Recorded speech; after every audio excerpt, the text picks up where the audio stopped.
You want to know something that's been eating at me for 3 years? I accidentally sent the most embarrassing photo of my ex to his mother. And honestly, looking back, I'm not even sorry it happened. I'm Claire, I'm 30 now, and yeah, what I did probably ruined his life, but he had it coming. So here's the thing nobody talks about. Sometimes you catch someone doing something so ridiculous that your first instinct is to document it. That's exactly what happened with Randy and me. We'd been dating for 2 years, living together for about 8 months, and I thought things were going pretty well. Randy was 33, had a decent job, seemed stable enough. Sure, he had his quirks, but doesn't everyone? He was the kind of guy who left dishes in the sink for days and never replaced the toilet paper, but I figured those were normal relationship annoyances. The thing is, I never really felt like I knew him completely. He was secretive about his phone, always taking calls in another room, had these weird gaps in his schedule that he'd explain away with vague excuses about work or visiting his sick aunt. But I trusted him because honestly, what else was I supposed to do? My best friend Sarah kept saying something felt off about him, that he seemed like he was hiding something, but I thought she was just being paranoid. Everyone else thought he was nice enough, and I just went along with it because confrontation has never been my thing. Looking back, there were probably signs I should have noticed, but you know how it is when you're in the middle of something. You make excuses, you rationalize, you convince yourself that everything is fine because admitting it's not fine means dealing with complications you're not ready for. The day everything changed started out completely normal. I was supposed to work late at the office, but our afternoon meeting got cancelled, so I decided to head home early. Randy wasn't expecting me back until after 7, so I figured I'd surprise him, maybe order some dinner and have a nice evening together. I walked into our apartment around 4:30, called out that I was home, but didn't get an answer. His car was in the parking lot, so I knew he was there somewhere. I could hear movement coming from the bathroom, so I figured he was just in the shower or something. But as I got closer to the bathroom, I realized the door wasn't completely closed. There was about a 2-inch gap, and through it I could see Randy standing in front of the bathroom mirror, completely focused on something he was doing. And that's when I saw it. He was holding my toothbrush up against himself, like he was using it as some kind of measuring stick. My toothbrush. The one I put in my mouth every morning and every night. He was using it to measure his male anatomy. I stood there for probably 30 seconds, just staring, trying to process what I was seeing. It was so bizarre and gross and ridiculous that I honestly didn't know how to react. Who does that? Who uses someone else's toothbrush as a measuring device for their private parts? Without really thinking about it, I pulled out my phone and took a picture. Not because I planned to do anything with it, but because it was so absurd that I felt like I needed proof that it actually happened. Like, who would believe this story without photographic evidence? The flash went off. Randy spun around, saw me standing there with my phone, and his face went completely white. For a moment, we just stared at each other in complete silence. Then he started stammering, trying to explain what he was doing, but honestly, what explanation could possibly make sense? I was so shocked and disgusted that I just turned around and walked away. I went to the kitchen, sat down at the table, and tried to figure out what I'd just witnessed and why my boyfriend was using my personal hygiene items for his weird measuring experiments. I was so rattled that I decided to text Sarah about what had just happened. I needed someone to tell me that this was as weird as I thought it was, that I wasn't overreacting to being grossed out by the whole thing. So I opened my messaging app and started typing. But here's where everything went completely sideways. A few days earlier, I'd been helping Randy's mother, Patricia, set up a messaging app on her phone. She'd been having trouble with technology, and Randy had asked me to walk her through it when we visited her for Sunday dinner. Apparently, when I helped her test the app, her contact information had stayed at the top of my recent messages list. So when I went to send the photo to Sarah without really paying attention to what I was doing, I accidentally sent it to Patricia instead. The message I'd typed was something like, "OMG, you will not believe what I just caught Randy doing with my toothbrush. This is so gross and weird, I can't even deal with it right now." and I sent that message along with the photo directly to his mother. I realized my mistake about 30 seconds after I hit send, when I looked at my phone and saw Patricia's name at the top of the conversation instead of Sarah's. My stomach dropped so fast I thought I was going to be sick. I'd just sent a photo of her son's private parts to his 65-year-old conservative Catholic mother. I tried to delete the message, but it was too late. The little notification showed that it had already been delivered and read. I sat there staring at my phone, paralyzed with horror, trying to figure out how to fix this catastrophic mistake. Then my phone rang. Patricia's name flashed on the screen, and I knew I was about to have the most mortifying conversation of my entire life. I answered and immediately heard Patricia screaming. Not talking loudly, not being upset, but actually screaming in what sounded like a combination of rage and horror. She was saying things like, "How dare you send me this filth? And what kind of sick person takes pictures like this? And I'm calling Randy right now to tell him what kind of woman he's living with." I tried to explain that it was an accident, that I'd meant to send it to my friend, but she wasn't listening. She just kept screaming about how disgusting I was and how she'd always known there was something wrong with me. Then she hung up. Within about 5 minutes, I heard Randy's phone buzzing from the bedroom. He'd left it on the nightstand when he went to the bathroom, and now it was going off non-stop with calls and text messages. I could hear it even though I was in the kitchen, and I knew Patricia was telling him what had happened. Randy came running out of the bedroom, still getting dressed, looking absolutely panicked. He was trying to call his mother back while simultaneously demanding to know why I'd sent her that photo. I tried to explain that it was an accident, but he was too freaked out to listen to reason.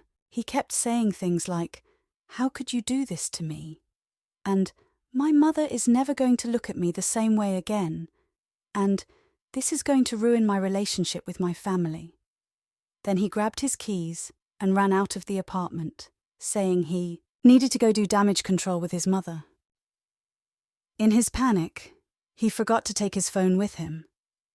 I sat there for a few minutes, still processing everything that had just happened, when his phone buzzed again with a text message. The screen lit up, and I could see the preview of the message without unlocking the phone. It was from someone named Jessica, and the message said something like, "Can't wait to see you tonight, baby. I've been thinking about you all day." That's when everything clicked into place. All those mysterious phone calls, the unexplained absences, the secretive behavior I'd been making excuses for. Randy was cheating on me. I picked up his phone and looked at more of the message preview. There were dozens of texts between Randy and this Jessica person, going back months. Flirty messages, plans to meet up, intimate conversations that made it clear they were having an affair. I couldn't unlock the phone to read everything, but I could see enough in the previews to understand that Randy had been living a double life for most of our relationship.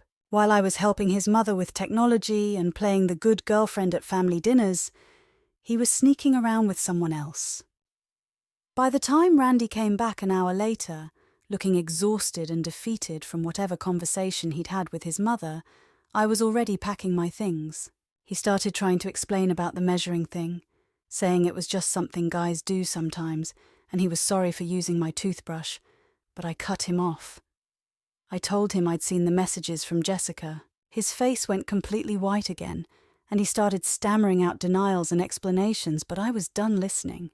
I'd been living with a liar and a cheater who used my personal belongings for his weird insecurity rituals, and I was not going to waste another minute of my life on him. I packed everything I could fit in my car and left that night. I didn't want explanations or apologies or promises that he'd change. I just wanted out. But leaving Randy turned out to be just the beginning of my problems, not the end of them. About a week after I moved out, I started my new job at a marketing firm downtown. I'd been looking forward to the fresh start, new people, new environment, new opportunities. For the first few days, everything seemed normal. My co-workers were friendly enough, the work was interesting, and I thought I was going to like it there. But then things started feeling weird. People would stop talking when I walked into a room, or they'd give me these strange looks like they were trying to figure something out about me. At first I thought maybe I was being paranoid, that I was still rattled from the whole Randy situation and reading too much into normal workplace dynamics. But then my supervisor, Linda, called me into her office for what she said was a routine check-in about how I was settling in. She seemed uncomfortable, kept clearing her throat and avoiding eye contact, before finally saying that there had been some concerns brought to her attention about my personal conduct and whether it might affect my professional reputation. I asked her what she meant, and she said that someone had contacted the office to let them know that I had a history of sharing inappropriate images and creating toxic situations in my personal relationships. She said that while they couldn't fire me based on rumors, they needed me to understand that any behavior that reflected poorly on the company would not be tolerated. I was completely confused. I asked who had contacted them and what exactly they'd been told, but Linda said she couldn't reveal her sources. She just said that I should be aware that my past actions were being talked about, and that I needed to be extra careful about maintaining professional boundaries. Walking back to my desk, I felt like everyone was staring at me. I started putting the pieces together and realized that Randy must have told people some version of what had happened, except he'd twisted it to make me look like the bad guy. Instead of admitting that I'd accidentally sent an embarrassing photo to his mother, he was apparently telling people that I deliberately shared intimate images as some kind of revenge tactic. Over the next few weeks, the situation got worse. Some of my new co-workers started avoiding me, and others would make little comments that made it clear they'd heard some version of Randy's story. One woman even asked me directly if it was true that I sent private photos to people's families when relationships ended badly. I tried to explain what had really happened, that it was an accident, and that Randy had been cheating on me, but nobody seemed interested in hearing my side of the story. The version they'd heard was apparently more interesting than the truth, and once people decide you're a certain type of person, it's almost impossible to change their minds. My social life started falling apart too. Friends we'd had in common stopped inviting me to things, and when I ran into them around town, they'd be polite but distant. Some people unfriended me on social media without explanation. Others would post things that seemed like indirect references to drama and toxic people, and I couldn't help but wonder if they were talking about me. Even my family started acting weird. My mother called one day and asked if there was anything I needed to tell her about inappropriate pictures, because someone had contacted her with concerns about my judgment. I tried to explain the whole situation, but I could tell she didn't completely believe me. She kept saying things like, "Well, you must have done something to provoke this kind of response." The worst part was that Randy seemed to be thriving. According to mutual friends, he'd moved on quickly with his new girlfriend Jessica, and he was telling everyone who would listen about how crazy I was, and how he'd dodged a bullet by getting away from me. Meanwhile, I was dealing with the social and professional fallout from his version of events. I started to feel like I was losing my mind. Had I really done something terrible by accidentally sending that photo? Was I the villain in this story? Everyone seemed to think so. And after a while, you start to question your own memory and judgment when everyone around you is telling you that you're wrong. The isolation was crushing. I'd come home from work to my tiny new apartment, eat dinner alone, watch Netflix by myself, and wonder how my life had become so small and lonely. I'd never realized how much of my social circle had been connected to Randy until I lost access to all of it at once. That's when I decided to start seeing a therapist. Dr. Martinez was recommended by my employee assistance program at work, and she seemed nice enough during our first session. I told her about the whole Randy situation, about the photo accident, about how everyone seemed to think I was some kind of revenge-seeking psychopath who deliberately humiliated ex-boyfriends. She listened without judgment and asked good questions about how I was feeling and how I was coping with everything. For the first time in months, I felt like someone was actually hearing my side of the story instead of assuming I was lying or crazy. But then she asked me something that stopped me cold. "Do you still have the photo?" I said yes. that it was still on my phone, and she asked why I hadn't deleted it. I told her I honestly hadn't thought about it, that with everything else going on, removing one picture from my phone hadn't seemed like a priority. She suggested that keeping the photo might be preventing me from moving on emotionally, that as long as I had that reminder of Randy's betrayal and my humiliation, I'd continue to feel angry and victimized. She recommended that I delete it as a symbolic gesture of letting go and moving forward, but I couldn't bring myself to do it. Every time I went to delete the photo, I'd remember how Randy had twisted the story to make me look like the bad guy, how he'd destroyed my reputation while protecting his own, how he was living happily ever after with his new girlfriend while I was dealing with the consequences of his lies. Deleting the photo felt like admitting that what I'd done was wrong, and I wasn't ready to do that. The photo was proof that Randy was weird and gross, and that I'd had good reasons for wanting out of that relationship. It was the only evidence I had that my version of events was true, so I kept it, buried in my phone's photo album, like a weird insurance policy against Randy's lies. My life settled into a lonely routine. I'd go to work, come home, make dinner for one, read books, take care of my cat, and try not to think about how different things had been a year earlier. I avoided social media because seeing other people's happy relationships and active social lives just reminded me of everything I'd lost. My mother would call every few weeks to check in and inevitably ask when I was going to start dating again, or whether I'd given any thought to settling down and having kids. I'd make non-committal noises about focusing on my career and not being ready for anything serious. But the truth was that I couldn't imagine trusting anyone enough to let them into my life again. The worst moments were the mundane ones. Brushing my teeth at night, I'd remember finding Randy measuring himself with my toothbrush and feel this mix of disgust and rage all over again. I'd bought a new toothbrush immediately after moving out, but somehow the memory was still there every single night. Dr. Martinez kept asking about the photo, suggesting that I was holding on to resentment in an unhealthy way, but I couldn't make her understand that deleting it felt like giving Randy permission to rewrite history. As long as I had proof of what had really happened, I could remind myself that I wasn't crazy, that my anger was justified, that I had good reasons for leaving him. But after 3 years of therapy and isolation and carefully rebuilding my life, I thought I was finally moving past everything. I had a decent apartment, a stable job, a few new friends who didn't know anything about Randy or the photo incident. I was starting to feel like maybe I could have a normal life again. Then I saw him in the park.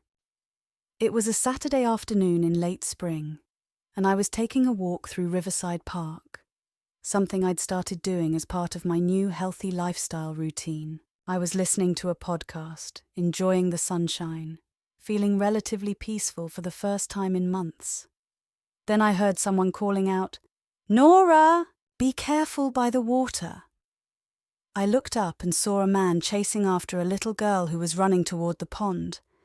The man was Randy, and he was with a woman I didn't recognize and a little girl who looked to be about 4 years old. My first thought was that Randy had moved on really quickly if he already had a kid with someone new. But then the math started adding up in my head, and I realized that we'd only broken up 3 years ago. That little girl was definitely older than 3. Which meant Randy had been living a double life that was even more complicated than I'd realized. He hadn't just been cheating on me with Jessica, he'd been cheating on me with someone who was already the mother of his child. I stood there watching them, feeling like I'd been punched in the stomach. Randy was playing with this little girl, pushing her on the swings, acting like a devoted father. The woman, who I assumed was Jessica, was watching them with a smile, looking like the picture of domestic happiness. But what really destroyed me was hearing him call that little girl Nora. My full name is Nora Claire, but I've gone by Claire since college. Randy was one of the few people who knew that Nora was my real first name, and he'd used it for his secret daughter. He'd named his child after me while he was cheating on me with her mother. The level of psychological manipulation that represented was staggering. How do you live with someone, plan a future with them, help their mother with technology, and all the while you're building a secret family with someone else. I managed to get out of the park without being seen, but I was shaking by the time I got home. All the progress I thought I'd made in therapy, all the peace I thought I'd found, all the moving on I thought I'd accomplished, it all crumbled in about 10 minutes.